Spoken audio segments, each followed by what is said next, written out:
श्रीमद् भगवद गीता अध्याय नंबर 4। भगवान बोले, मैंने इस अविनाशी योग को सूर्य से कहा था। सूर्य ने अपने पुत्र मनु से कहा और मनु ने अपने पुत्र राजा इक्ष्वाकु से कहा।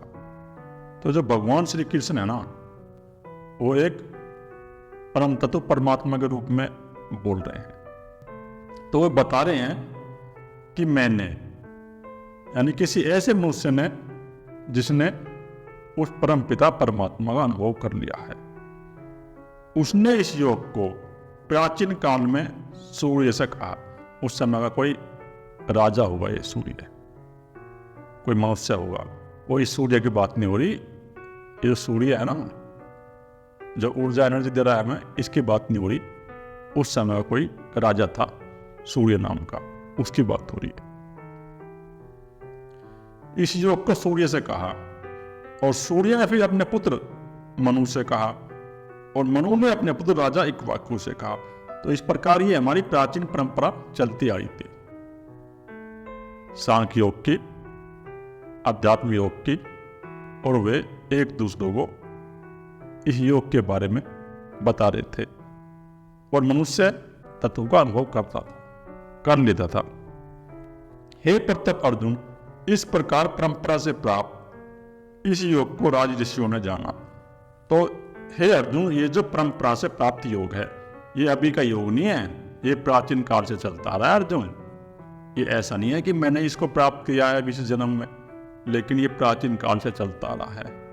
और प्राचीन काल में जो राज ऋषि थे, उन्होंने इस परम तत्व का अनुभव किया। जो प्राचीन काल में हमारे यहाँ राजा भी होते थे ना, तो राजा भी ऐसे होते थे, वो परम पिता परम तत्व का अनुभव करे होते थे। उनका भी आगे चक्र खुला रहता था। जैसे कि हमारे राजा जनक हुए, उसकी गति चलती रही 21 तक। तो उन राज ऋषियों ने उस तत्व को जाना और उसका अनुभव किया, उस परम पिता परम तत्व को जाना और उसका अनुभव किया।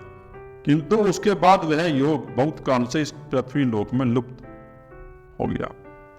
लेकिन उसके बाद यह जो योग था, ये कम हो गया, पृथ्वी पर बहुत कम हो गया, लुप्त मात्र हो गया। और उस समय भी देखो भगवान क्या कह रहे हैं, द्वापर के समय में, जब द्वापर का एंड चल रहा था और कलयुग की शुरुआत होने वाली थी, तो उस समय भी ये योग कम हो गया था, लुप्त हो गया था।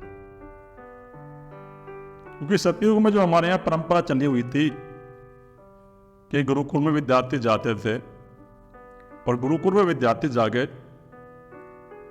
शिक्षा ग्रहण करते थे और वो अध्यात्म की शिक्षा ग्रहण करते थे और अपनी अध्यात्म की शिक्षा पूरी करके ही समाज में उतरते थे।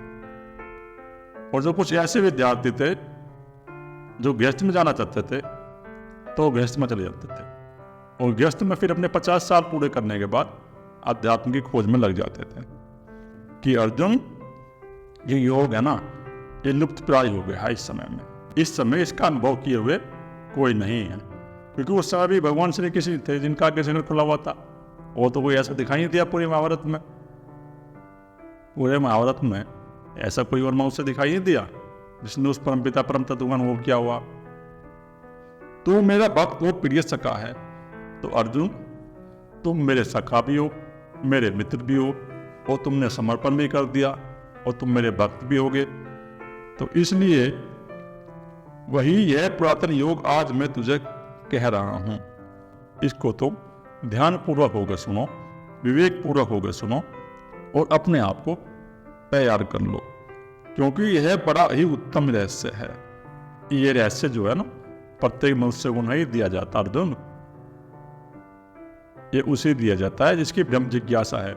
जो उपनिषद भी बार बार कह रहे हैं कि जिस मनुष्य को ब्रह्म जिज्ञासा हो, उसी को ये योग आध्यात्मिक शिक्षा दी जाती है। उसे नहीं दी जाएगी जिसकी चेतना का स्तर सबसे नीचे लेवल पे है। उसे ये दिया जाएगा जिसकी चेतना का स्तर ऊपर लेवल पर है, जिसके अंदर सत्वगुण है और ऐसी जिज्ञासा है कि मैं उस परम पिता परम तत्व को जान के रहूंगा, उसका अनुभव करके रहूंगा। जिस मनुष्य के अंदर ऐसी जिज्ञासा है, तो ये योग जो है ना, उसी को दिया जाता है अर्जुन। और गुप्त रखने योग्य विषय है। और ये योग है ना, एक गुप्त रखने योग्य विषय है अर्जुन, इसको ऐसे नहीं दिया जाएगा। ये जो आध्यात्मिक योग है ना, गुप्त रखने योग्य है। क्योंकि गुप्त रखने योग्य इसलिए है, अगर कोई किसी को देगा भी ना तो ज्ञान नहीं करेगा। ऐसी जिज्ञासा होनी चाहिए साधक के अंदर कि मुझे उस परम पिता परम तत्व का अनुभव करना है, चाहे कुछ भी हो, और अपने आप को मिटाने की तैयारी होनी चाहिए। जब तक साधक अपने आप को नहीं मिटाएगा, इस प्रकार संकल्प नहीं करेगा कि मुझे उस परम पिता परमात्मा का अनुभव करना है, चाहे कुछ भी हो जाओ, मैं उस परम पिता परमात्मा का अनुभव करके रहूंगा। जब साधक इस प्रकार संकल्प कर लेगा और इस आध्यात्मिक मार्ग पर चलेगा तो निश्चित ही वो सफलता पा जाएगा, अगर वो किसी सदगुरु के सानिध्य में है तो। क्योंकि इस मार्ग में सदगुरु का होना भी अनिवार्य है। बिना सदगुरु के साधक का पतन होने की संभावना रहती है। कि ये जो योग है ना अर्जुन, ये प्राचीन काल से चला आ रहा है और प्राचीन काल से आ रहा है। अर्जुन बोले, आपका जन्म तो अर्वाचीन अभी हाल का है और सूर्य का जन्म बहुत पुराना है, अर्थात कल्प के आदि में हो चुका था। जब मैं इस बात को कैसे समझूं कि आप ही ने कल्प के आदि में सूर्य से यह योग कहा। सूत्र में भी लोगों के अंदर कितनी भ्रांति है। लोग ये समझ लेते हैं कि उस सूर्य की बात हो रही है, वो जो सूर्य हमें प्रकाश दे रहा है, उस सूर्य की बात नहीं हो रही। यहाँ सूर्य नाम का कोई राजा था उस समय पर, प्राचीन काल में, सतयुग में। तो अर्जुन कह रहा है कि सूर्य का जन्म तो बहुत पुराना है भगवान। जो सूर्य राजा थे उनका जन्म तो सतयुग में हुआ था, और आप अभी हो तो आप कह रहे हो कि मैंने उस योग को सूर्य को दिया था आदिकाल में। तो मैं इस बात को कैसे मान लूं भगवान कि आपने जो है सूर्य को दिया था? जो सूर्य राजा थे उस समय के, उनका तो जन्म बहुत पुराना है। कल्प के आदि में सूर्य से यह योग कहा गया और कल्प के आदि में यह योग सूर्य से कहा गया। तो उस समय का कोई सूर्य राजा था, उसको यह योग उसने दिया था, जिसने उस परम पिता परमात्मा का अनुभव किया हो। क्योंकि हमारे पृथ्वी पे उस समय भारत में अध्यात्म की शिक्षा अनिवार्य थी। अध्यात्म जो है अनिवार्य था। हमारे उस समय में जो स्त्रियां थी वे भी अध्यात्म की ऊंची अवस्था को प्राप्त थी। जैसे अष्टावक्र की मां थी सुजाता, तो उनका भी आगे चक्र खुला हुआ था। गार्गी थी, अनसुईया थी। तो उस समय की जो स्त्रियां थी वे भी अध्यात्म की ऊंची अवस्था प्राप्त थी। तो अध्यात्म जो है ना अपने शिखरों पे था उस समय में, सतयुग में, जब ये उपनिषद लिखे गए थे। उपनिषद जब भी लिखे गए थे सतयुग में लिखे गए थे, और उस समय पे अध्यात्म अपने शिखर पे था। हे अर्जुन, मेरे और तेरे बहुत से जन्म हो चुके हैं, उन सबको तू नहीं जानता किंतु मैं जानता हूं। अर्जुन, ये नहीं है कि मैं इसी जन्म में हूं, मेरे बहुत से जन्म हो चुके हैं। क्योंकि ये हमारा अहंकार प्रकट होता है, ये अहंकार नहीं मरता हमारा, ये अहंकार प्रकट होता रहता है। अर्जुन, तेरे भी बहुत से जन्म हो चुके हैं और मेरे भी बहुत से जन्म हो चुके हैं, परंतु मैं उनको जानता हूं लेकिन तुम नहीं जानते। तुम उनको नहीं जानते अर्जुन, मैं उनको सबको जानता हूं। तथा समस्त प्राणियों का ईश्वर होते हुए भी अपनी प्रकृति को अधीन करके अपनी योग माया से प्रकट होता हूं। तो अपनी प्रकृति को अधीन करके जो भगवान श्री कृष्ण है ना, वो अपनी प्रकृति को अधीन करके प्रकट होते हैं। जो ऐसे मनुष्य हैं ना जिनकी चेतना का स्तर ऊंचे स्तर पे है, ये जो योग माया है ना, क्योंकि वो 3 गुण के पार होंगे, उनका जो अहंकार का लेवल था वो 3 गुण के पार हो गए, तो उनका अहंकार तो टूट गए। तो अब वे जो प्रकट होंगे तो अपनी योग माया को ध्यान करके प्रकट होंगे। तो भगवान ये कह रहे कि मैं अपनी प्रकृति को वश में करके प्रकट होता हूं। प्रकृति को अधीन कर लेते हैं भगवान, और अधीन करके जब प्रकट होते हैं हुए थे भगवान श्री कृष्ण, अपनी योग माया से प्रकट हुए थे वे प्रकृति को अधीन करके। क्योंकि भगवान की चेतना का स्तर ऊपर के लेवल का था। जब उनका जन्म भी हुआ था तो उनकी चेतना का स्तर बहुत ऊंचे लेवल का था। हे भारत, जब जब धर्म की हानि और अधर्म की वृद्धि होती है, तो हे भारत, जब जब इस पृथ्वी पे तमोगुण बढ़ जाता है और सतोगुण कम हो जाता है, तब तक मैं अपने रूप को रचता हूं, पृथ्वी पे अवतार लेता हूं। जो ऐसे पुरुष से अवतार लेते हैं ना, वो जब लेते हैं जब इस पृथ्वी पे तमोगुण बढ़ जाएगा, अत्याचार बढ़ जाएगा, तो जो चेतना के जो ऊंचे शिखर वाले हैं, तो वो देखते हैं कि पृथ्वी लोक पर जो है, जो आध्यात्मिक लोग हैं, उनको परेशान किया जा रहा है और उनके ऊपर अत्याचार हो रहा है, जो अपने स्वयं की खोज में लगे हैं। तो वो देखते रहते हैं, अपने सूक्ष्म उससे अनुभव करते रहते हैं, फिर वो प्रकट हो जाते हैं और प्रकट होते हैं अवतार के रूप में। और मैं फिर साकार रूप से मनुष्य शरीर धारण करके प्रकट होता हूं, लोगों के सम्मुख प्रकट होता हूं मैं अर्जुन, साकार रूप धारण करके। तो भगवान श्री कृष्ण ने जो है साकार रूप धारण किया, साकार रूप धारण करके प्रकट हो गए। तो जब ये होते हैं भगवान प्रकट, ऊंची आत्माएं जो है ना, जब भी प्रकट होती हैं, जब उनको दिखाई दे जाता है भाई पृथ्वी पर इस टाइम जो है धर्म की हानि हो रही है और अधर्म जो है बढ़ रहा है, जो सतोगुण वाले मनुष्य हैं, जो स्वयं की खोज में लगे हुए हैं ना, उनको परेशान किया जा रहा है, तो फिर प्रकट हो जाते हैं। साधु पुरुषों का उद्धार करने के लिए, पाप कर्म करने वालों का विनाश करने के लिए और धर्म की अच्छी तरह से स्थापना करने के लिए मैं युग युग में प्रकट हुआ करता हूं। देखो, मैं यही कह रहा था आपसे कि जो आध्यात्मिक पुरुष है, उनका उद्धार करने के लिए, अगर किसी आध्यात्मिक व्यक्तियों पर अत्याचार होने लगता है, तो उस समय ये प्रकट होते हैं, ऐसी जो आत्माएं हैं प्रकट होते हैं। तो ये तो हमारे इतिहास में उदाहरण है, ऐसी बहुत सी ऊंची आत्माएं प्रकट हुई हैं। जब हमारे देश पर संकट आया, गुरु गोविंद सिंह थे, तो भगवान श्री कृष्ण ये नहीं कह रहे कि मैं प्रकट होता हूं, ये भी जो है लोगों के लिए भ्रांति बना दी। तो भगवान श्री कृष्ण ये कह रहे हैं कि जो जिनकी चेतना का स्तर ऊंचे लेवल का ना, वे प्रकट होते हैं, वे मनुष्य प्रकट होते हैं जिनकी चेतना का स्तर ऊंचे लेवल का है। अभी हमारे समाज में उदाहरण है, जो गुरु गोविंद सिंह हुए हैं, तो गुरु गोविंद सिंह भी ऐसे थे। उन्होंने जो है ना, जब इस देश पर अत्याचार किया मुगलों ने, तो उनकी रक्षा करने के लिए, इस देश की रक्षा करने के लिए, इन लोगों की रक्षा करने के लिए वो प्रकट हुए गुरु गोविंद सिंह। तो उन्होंने फिर सनातन धर्म को बचाया।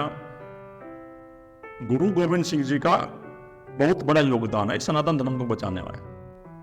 अगर गुरु गोविंद सिंह नहीं होते तो सनातन धर्म पूरी तरह से नष्ट हो जाता है।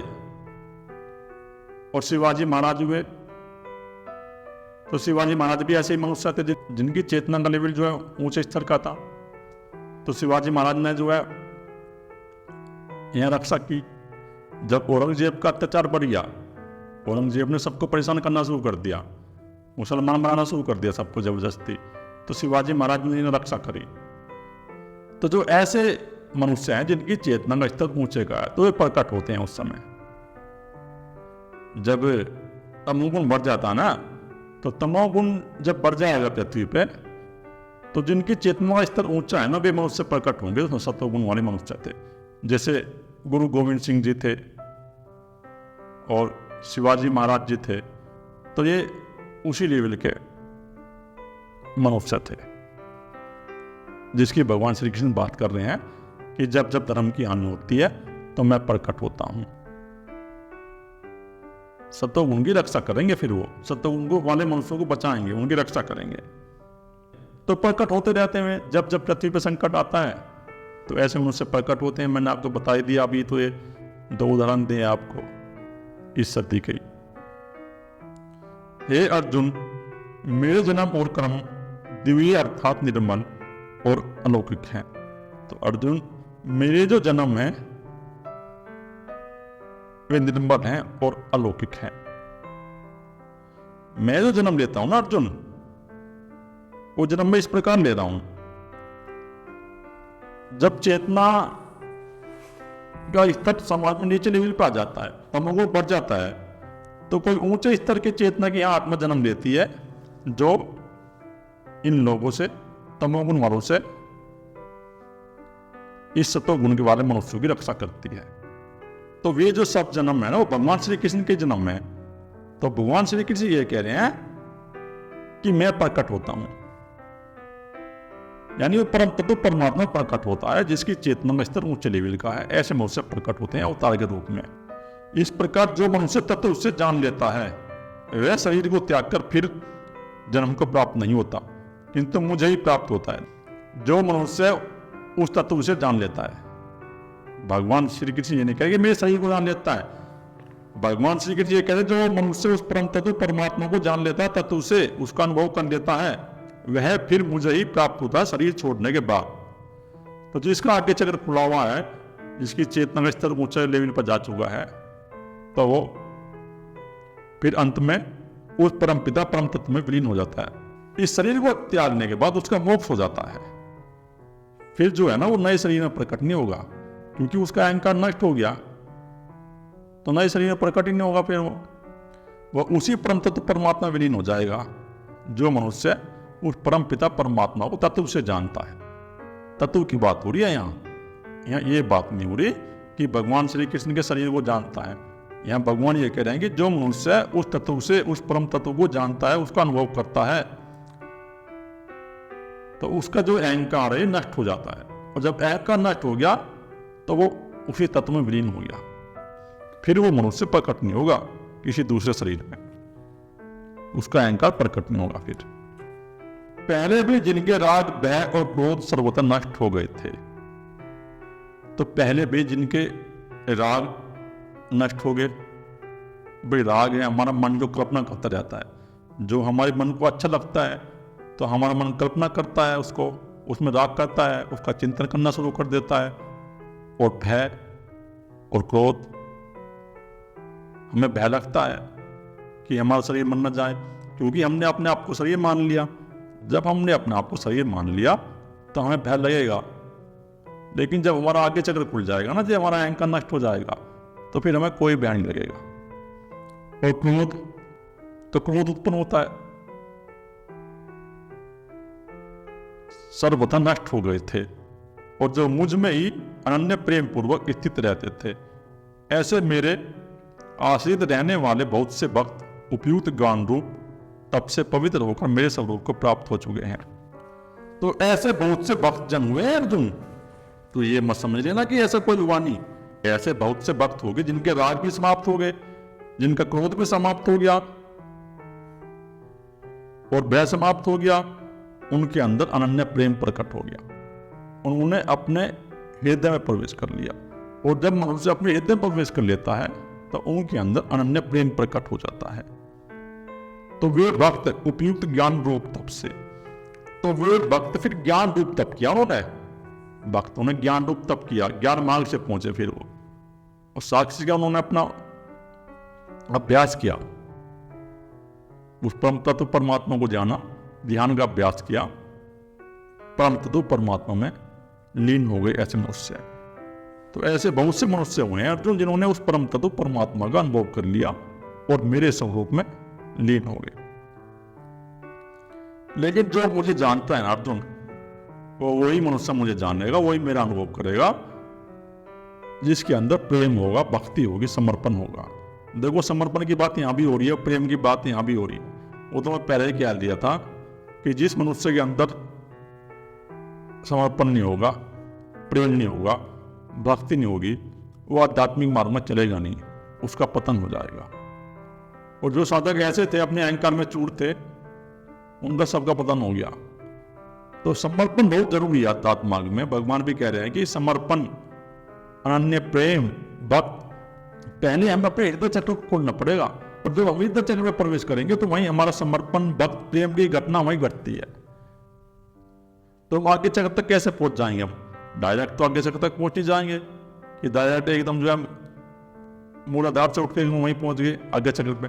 तो धीरे धीरे चलना पड़ता है, समर्पण करना पड़ता है, ध्यान करना पड़ता है, सेवा करनी पड़ती है पहले, और फिर धीरे धीरे हम मणिपुर चक्र से अपने ऊर्जा को हृदय चक्र में लेकर आएंगे। और हृदय चक्र में जब हमारी ऊर्जा आएगी तो हमारे अंदर सबके प्रति प्रेम भाव उत्पन्न हो जाएगा, समर्पण उत्पन्न हो जाएगा और सेवा उत्पन्न हो जाएगी।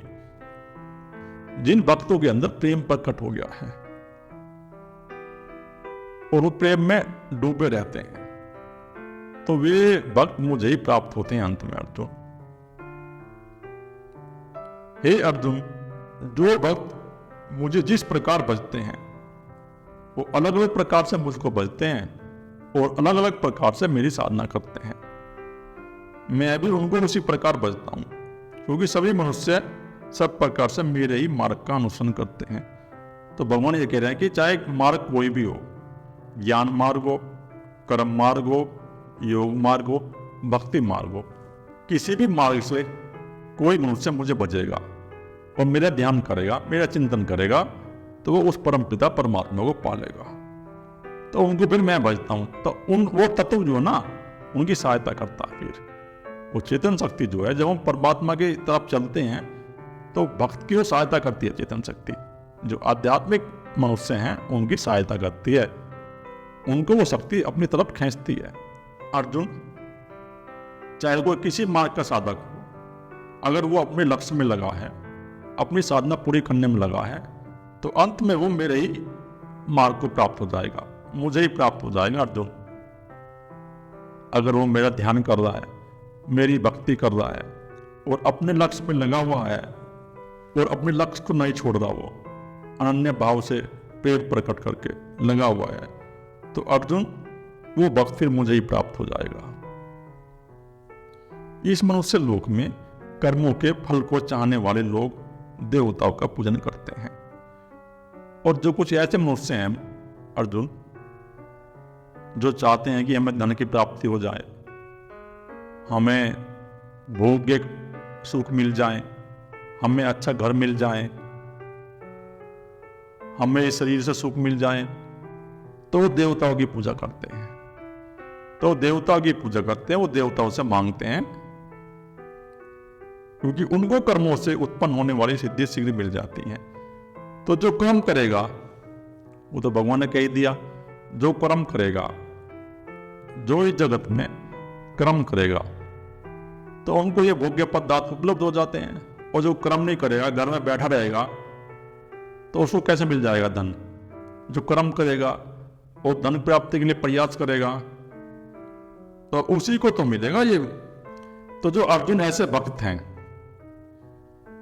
जिनको धन चाहिए, प्रॉपर्टी चाहिए, तो देवताओं की पूजा करते हैं, और देवता की पूजा करके वो कर्म करते हैं, तो उनको कर्म की सिद्धि तुरंत मिल जाती है। ब्राह्मण, क्षत्रिय, वैश्य और शूद्र, इन चार वर्णों का समूह गुण और कर्मों के विभाग पूर्वक मेरे द्वारा रचा गया है। तो इसके अनुसार भी जो है मनुष्य के अंदर भ्रांति उत्पन्न हो गई है।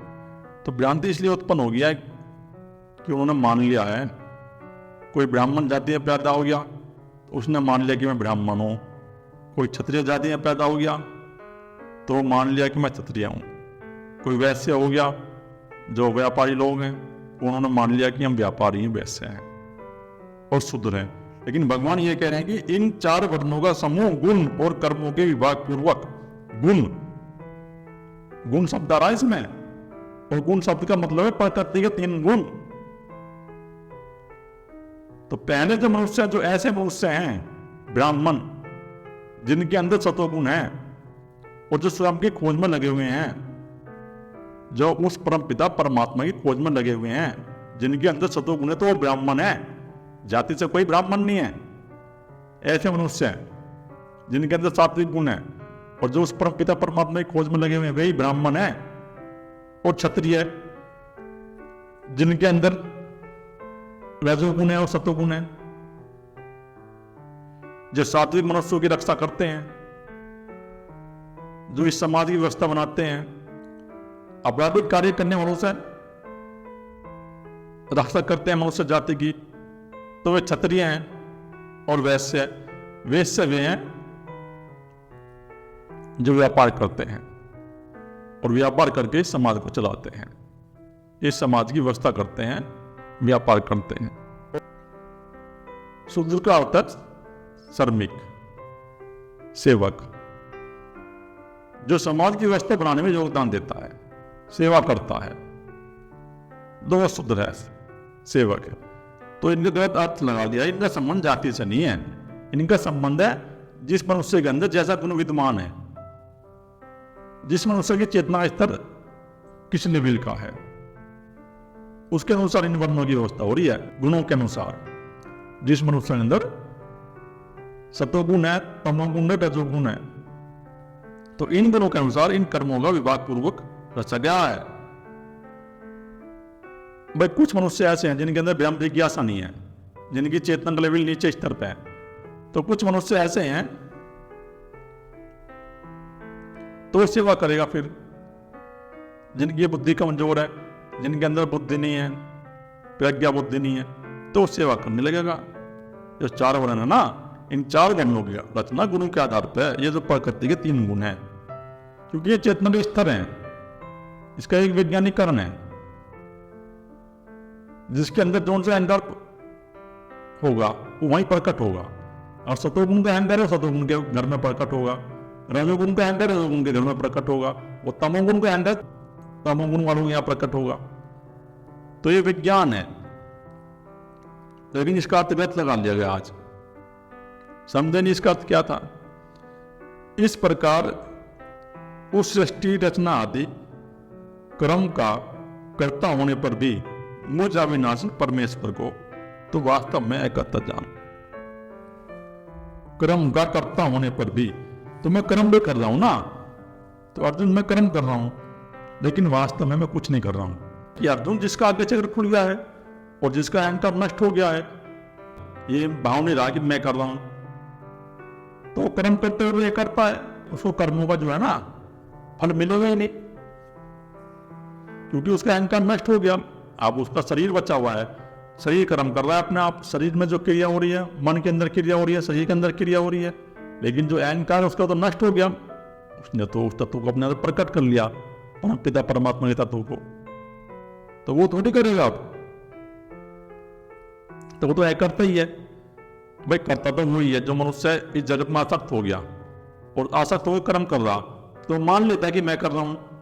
प्रकृति के 3 गुण काम कर रहे हैं यहाँ, तो एक मनुष्य से जो है ना प्रकृति के 3 गुण कार्य करा रहे हैं, वो खुद नहीं कर रहा, तो वो उसने अहंकार कर लिया कि मैं कर रहा हूं।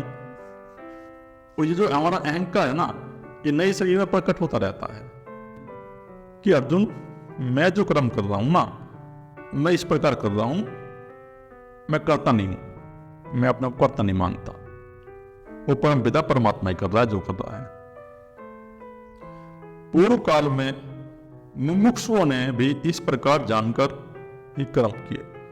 तो पूर्व काल में जो ऐसे मनुष्य हो गए मुमुक्षु, मुमुक्षु का अर्थ है मोक्ष की जिज्ञासा, उस परम पिता परमात्मा को जानने की जिज्ञासा, उस तत्व को अनुभव करने की जिज्ञासा। जो इस तत्व का अनुभव करता है और उसको जानने के लिए प्रयास करता है। प्राचीन काल में ऐसे बहुत से मनुष्य हो गए हैं जिन्होंने उस तत्व का अनुभव किया और इस प्रकार कर्म के जिस प्रकार मैं कर रहा हूं, जिस प्रकार मैं करता हूं, तो वह करता हो जाता है मनुष्य। फिर उसको ना कोई पाप लगेगा ना पुण्य लगेगा।